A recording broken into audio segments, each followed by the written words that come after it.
Welcome back to Golf U, covering all things college and amateur golf. I'm Kyle. He's Conrad. Coach, very excited to have our next guest on the program.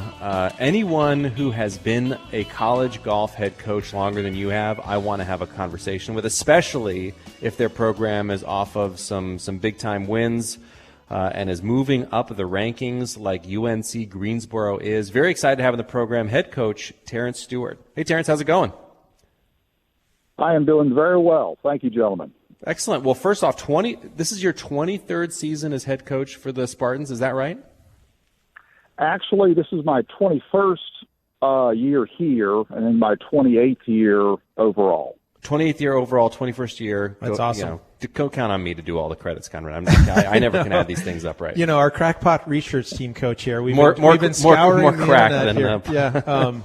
Yeah. Nonetheless, a career that needs to be celebrated. Anyone giving back and mentoring young men in the game of golf like you have, we'd love having on and talking shop. But we wanted to have you on, especially in light of your win most recently in the Wake Forest Invitational. We know it's that time of year, and teams are starting to knock the dust off and get ready for the spring campaign. And you guys pulled off a really nice win at Wake Forest here most recently.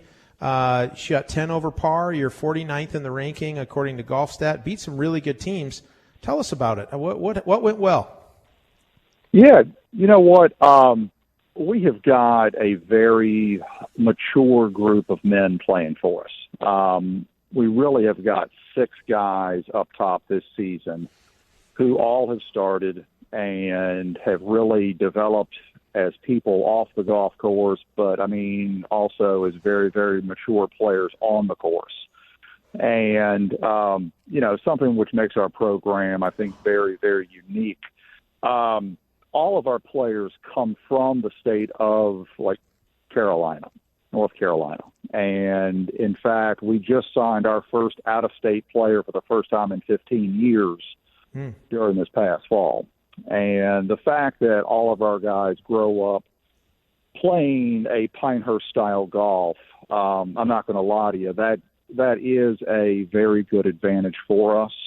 But our guys have won tournaments in, Florida and Puerto Rico and South Carolina and Georgia before. But, playing at Pinehurst number 2, it really takes a lot of knowledge. It takes 5 really good players, and everything just came together this past week for just a really, really magical tournament for us. It's a great win, and Coach, you touched on certainly a question that Conrad and I both had when we wind up interviewing coaches, regardless of let's say the echelon in which the program exists, pretty much across the board, you're going to wind up with players that are from all over. And increasingly international. And when I was kind of expecting, usually when you wind up seeing a program that is in the backyard of the big ACC programs, the big SEC programs, you tend to wind up seeing one of the mechanisms that coaches will do is we'll go look international. We're going to go look other places to see how we're going to go compete. Correct. And I went down that roster, and as you said, every single player from North Carolina, and that's been a concerted effort. The first player you've signed out something in 15 years is coming in. What is the logic behind why that works? Because you would think that would kind of shrink the pool, but instead that's been kind of an identity for UNC Greensboro, and it seems to be working. Yeah, correct. You know what? We had the pleasure of playing with Stanford during the NCAAs when they hosted a regional. I'm probably going to get my year wrong here. I want to say it was 2019. And we were able to be paired with them in the second round. I believe they were the first round leaders. And, I really have got to give a lot of credit to the Carolinas Golf Association. They do an outstanding job and have for decades and decades providing junior golfers, all like amateur players, a really great opportunity to get better. And something which I was told when I was hired here in 2001, the former golf coach, who was also the senior associate athletic director, told me, he said, Terrance, if there is a good player in, let's say it's Indiana, if they are truly good enough to make to make the Spartans better, the odds of getting him away from all the area Division I schools, let's say within 6 hours of his home, are really going to be like between slim and none, unless they've got a personal connection to our school. And I thought that was some very interesting wisdom passed along to me, and I happened to just take it to the utter extreme. And we just have got so many good student athletes within 3 hours of our campus that we have really targeted that. And the fact that, I mean, I know we are surrounded by a lot of great programs. I mean, Wake and Duke and Carolina and State and a lot of them, but many of those schools recruit the globe, and they might only take one North Carolina player each year to like each team, maybe. So you take the top 3 or 4 kids in the state, and it's not that we haven't signed the top player in the state before. We've actually done it numerous times here. But the way that we really develop our players here, the fact that our business school is ranked within the top 1% of business schools throughout the world, and we've got some excellent home courses and play a top-level Division I schedule, it really is a great opportunity for these players to come here. And that's really what we've built our program on during my 21 years here.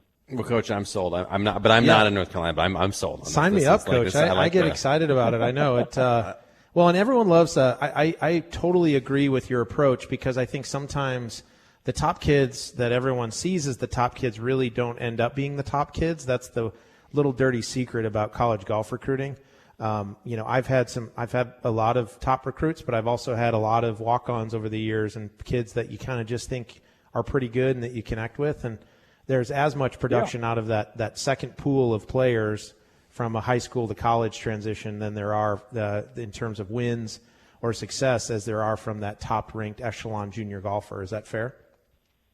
Yeah, I mean, something that we have done very, very well here. I'm not trying to sound like we're tooting our own horn here, but we've had a lot of really good players who really were not good junior golfers, but guys who were very athletic, very long, who are also extremely coachable. And I mean, I think that's the big key to it. They have to be coachable.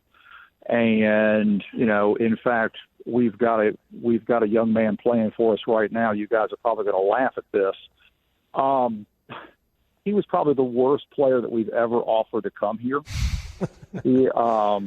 He's a sophomore, Connor Brown. And back when we checked him out, he was a junior in high school, and he averaged about 82. But he had only been playing golf for a short amount of time, but he was about 6'4", 230, grew up playing travel, baseball. And his average driver swing speed sits at 128 right now, and it is just effortless. Wow. Yeah. And this season, he's averaging 72.5, has a couple of top 15 finishes for us, and he's just getting better and better. And frankly, he's not one of these junior kids, just like virtually every guy on my roster, except for one. These kids do not come into college with this expectation level of, they won all these junior events and then they should just do it in college instantly. These are kids who are really hungry, who are really trending in the right direction. And, we really just try to nurture them here, make sure that they've got the right teaching. And, it's really a lot of fun to watch them blossom. Because really, besides for our top player, Nick Lyerly, who is literally one of the best players in the world, the rest of our kids, nobody really tried to recruit most of our players for the last 15 years. Well, kudos to you, Coach. Yeah, I was just looking up some of Connor's recent results, running top 10 in the Wake Forest win. One of the things I wanted to ask you about, because I eternally am trying to figure out how to really find production across the lineup, right? I think that's the thing that if you're a college golf fan, it truly is a team game, and you need your fifth guy to play and throw that score in there if you're going to get that win, right? And I'd love your thoughts on that. You've been doing it a long time. Is there a way that you approach that? I think you probably hit it on the head, athletic, hungry guys. But, well, how do you, production in the fifth slot's always an interesting conversation. Do you have any thoughts on that? Well, I really think competition day in and day out brings out the best in all the players. And, I mean, certainly – somewhere like Stanford, I mean, they are bringing in, recruiting, developing some of the best amateur players throughout the world. Absolutely. And depth in your lineup is always one of the hardest things to find. I mean, even at like a top 20 program, everyone's good at that 1 and like 2 spots. But if you can have somebody in the 6 and 7 spot who can just keep pushing the 5-man, then, I mean, they always have to be on their toes, working at it hard, making the right choices off the golf course, keeping up their academics properly. And that's something where we've been very fortunate. I mean, this season, we really have had 7 competitive golfers. So these guys are pushing each other great. It's kind of like today during the first day of this Johnny O Collegiate. Noah Connor for us, who, I mean, has started virtually every event this year. He shot 75, 65, and, has a great opportunity to work his way back into the lineup just for the next event. And it really does put pressure on our 4 or 5-man to really try to play his best. You can't get fat and happy about it. Yeah. Well, I did have to smile looking at those scores, Coach, when the Indy, I've had that multiple times, right? Your individual, clean card 65 around Seaside, that's pretty impressive stuff, right? But that seems to happen occasionally. You get these guys freewheeling and looking up the leaderboard and trying to earn their spot and make a name. I wanted, and last question for me, I know you got to get back with your team and get rested up for round 2. Thank you. The Johnny O at Sea Island, that's a pretty cool event. I know it's growing. You've just come from Pinehurst number 2. Could you make comment on just how you've seen venues really grow and really open their arms to amateur and college golf over your time? It's pretty impressive. The schedules we're all able to play, but man, that's pretty good 1-2 combo. If you had to, in about a week, you get to play Pinehurst number 2 and then go down to Sea Island Golf Club at Seaside. So, would love your thoughts on that. Yeah, you know what, we have been very fortunate. Speaking of amazing venues, I went and I called down to TPC Dorado Beach, which is in Dorado, Puerto Rico, in 2018. And we were very fortunate for about 10 years. Coach, Devaney Browse, like Purdue, allowed us to bring our golf team down to his wonderful Puerto Rico golf tournament. And I got this wild hair. I said, I would really like to try to create my own tournament down there, and called down to 4 to 5 different courses. And honestly, I never expected TPC Dorado Beach to call me back, because that is the highest end. It's basically the Beverly Hills of Puerto Rico. And son of a gun, Dorado Beach called me back. And we were able to create a great college tournament there. We just got done hosting our 3rd annual event last month. And you know what, to be able to